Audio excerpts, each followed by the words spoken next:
in Georgia, in New York. There were major The Trump ICE administration. raids. In Georgia, it was at an automotive factory. In New York, it was at a food processing facility. Hundreds of immigrants were rounded up, detained. This is indicative of course, Donald Trump's mass deportation agenda. We have some reporting here on this. I will say, just right off the bat, incredibly inhumane, very dehumanizing that this is going on. ICE is not targeting criminals. They don't give a about criminals at all. There's no preference for criminals. Do you think that the 475 people arrested at these two facilities are murderists, rapists, burglarizers? No.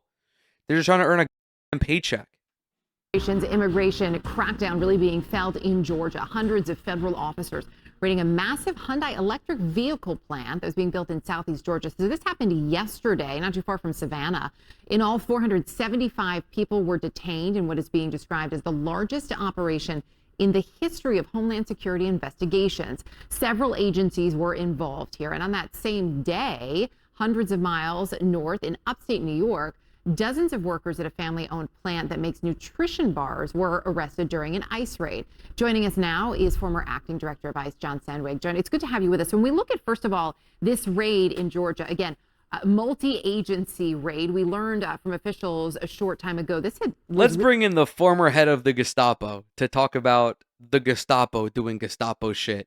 And he's going to say, no, this is actually not enough. Mind you, this is CNN, by the way. CNN is proudly bringing on the former acting director of ICE. I mean, look at this guy, dude. Where is he filming? What is this background? There's one plant. There's 10 books. There's no art. There's nothing on the walls. He doesn't have a fucking Lego display behind him. No fun. No nothing. Just the hatred-filled thoughts of immigration. Really the result of a months-long investigation. Of the 475 people who were detained, they were largely Korean nationals. It's actually more than a third of the workforce at this plant. The 300 Korean nationals were released after the president of South Korea negotiated their release. When it comes to a raid of this size, how does it all come together? We talk about a months-long investigation, but where does that actually begin? Is it a tip, typically? Yeah, Eric, I think this is something that's really reminiscent of what we saw a lot of in the George W. Bush administration, where ICE did a lot of these large worksite raids. Typically, it begins from a tip, or really what happened here is the administration said we want to restart these raids. Would have told HSI, the criminal investigative side of ICE, months ago to start looking for appropriate targets. ICE then uses a number of tactics. It could be tips. It could be looking at payroll records for anomalies.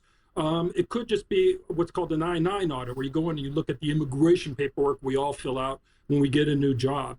Either way, ICE gets a lead on that. Now, we know if you fill out an I-9, you're legally allowed to work in the country. Doesn't matter if you're me or if you're an undocumented immigrant. I have a social security number, but if you're someone who's able to work in this country, you get, I think it's an ITIN. I think it's an ITIN. You get a special tax number for that specific purpose, which designates you being allowed to be in the country. You're allowed to work in the country. You're not a citizen.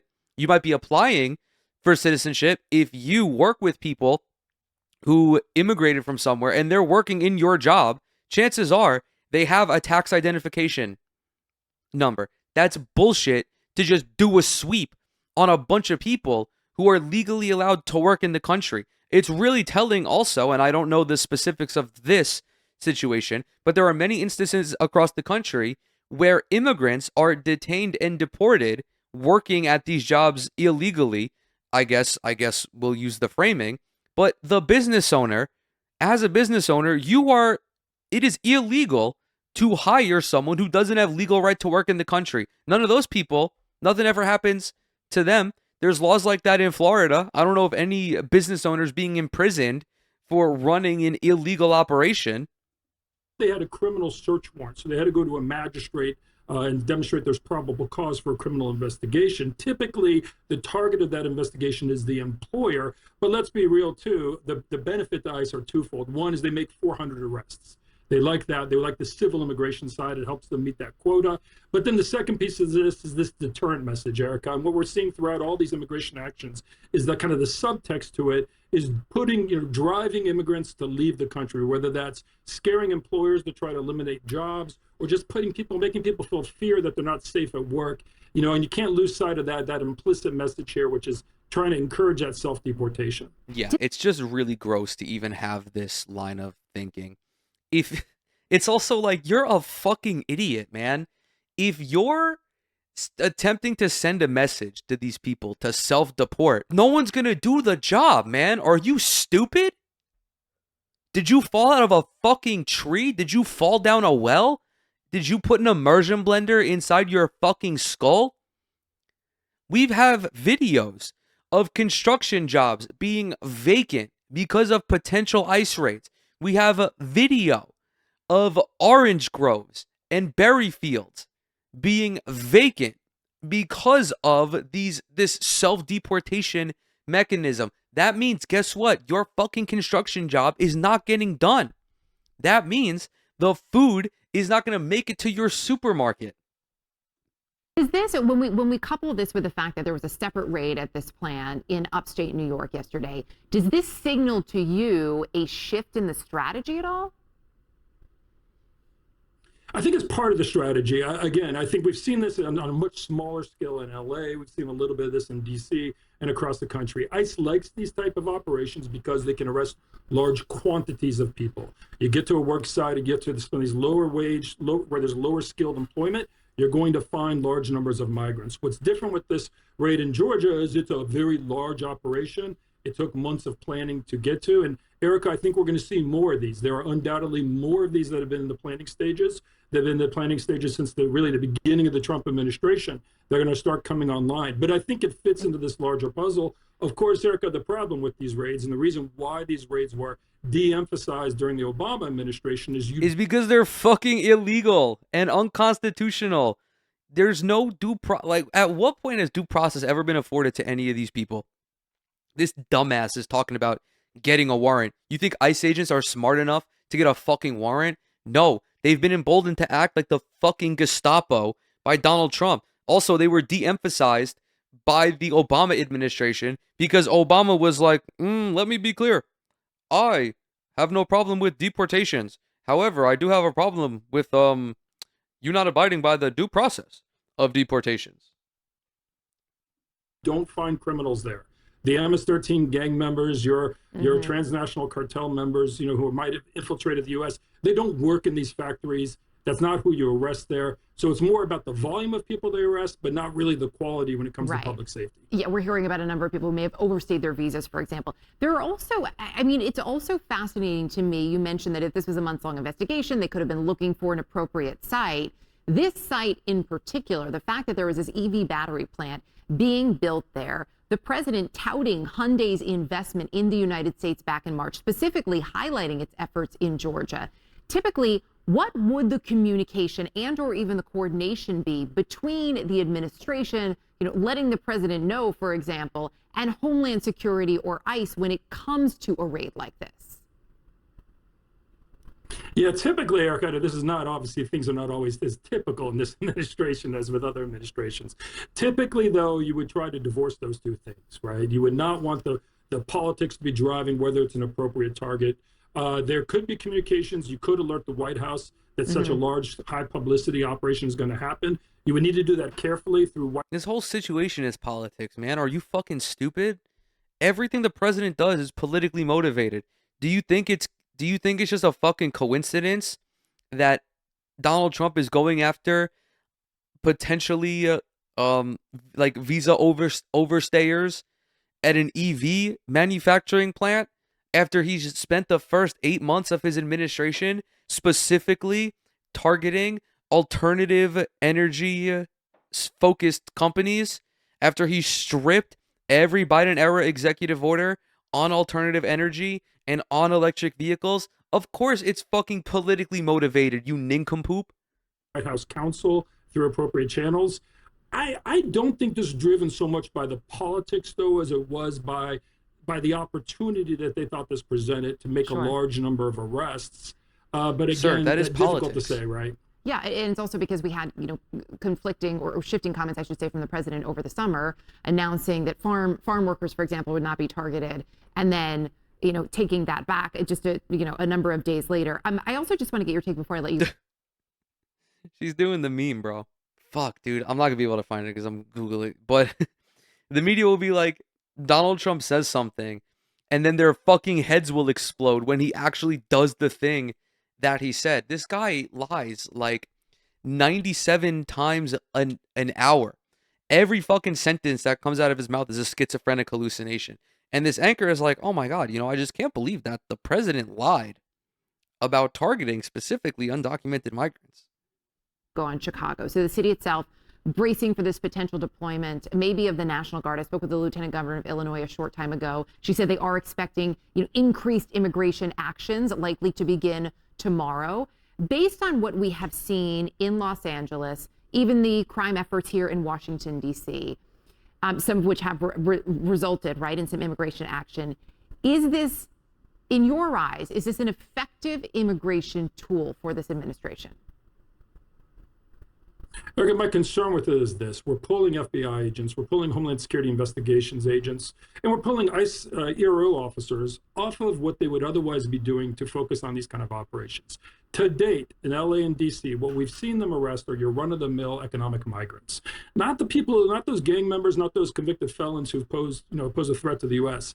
And the problem is, it's not just, is it worth getting those people, but what are we losing, right? We're pulling agents off of cases who would be investigating export control, right? Stopping. Bro, they set a quota of like 1,300 migrants a day. There haven't been 1,300 murders committed by migrants in like 30 fucking years. What did you expect? This is what happens when you bring on a wolf to discuss other wolves attacking and killing chickens.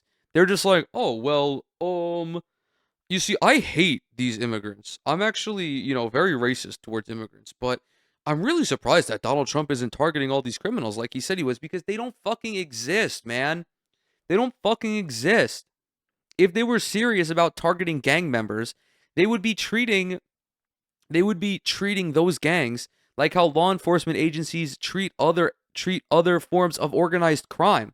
Do you think that the FBI, if they're trying to put a RICO charge on like the mafia or something, do you think that they're just going to go to a fucking pizzeria and start arresting everyone whose last name ends in a vowel? No, there is a fucking legal process that they undergo. It is months of gathering evidence. ICE does not do that. They just pull up to Home Depot and arrest a bunch of Mexicans and Guatemalans. The illegal export of weapons technology to North Korea or Iran, or engaged in complicated, cross-border drug smuggling investigations or money laundering investigations. We're pulling agents off that beat to do immigration enforcement, but not against the high-value targets. Look, we'll see what happens in Chicago. I understand why they're drawn to Chicago. There's this political element.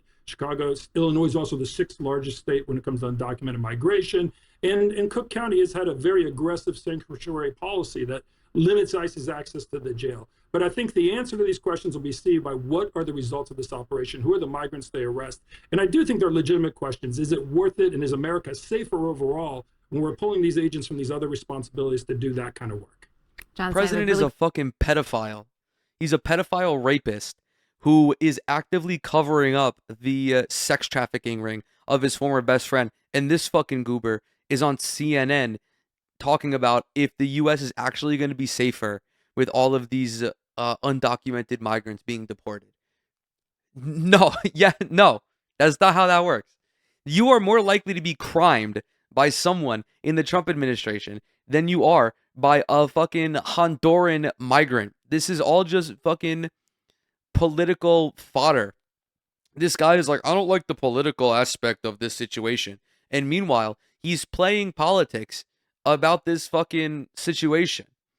I did intentionally pick this video to cover because of who the guest was. I could have just went standard reporting on this, but I think that it's always good to hear from demons, and particularly criticize the supposedly center-left media network of CNN, who did not give a combative interview to this guy at all. This was not an agitated conversation as it should have been.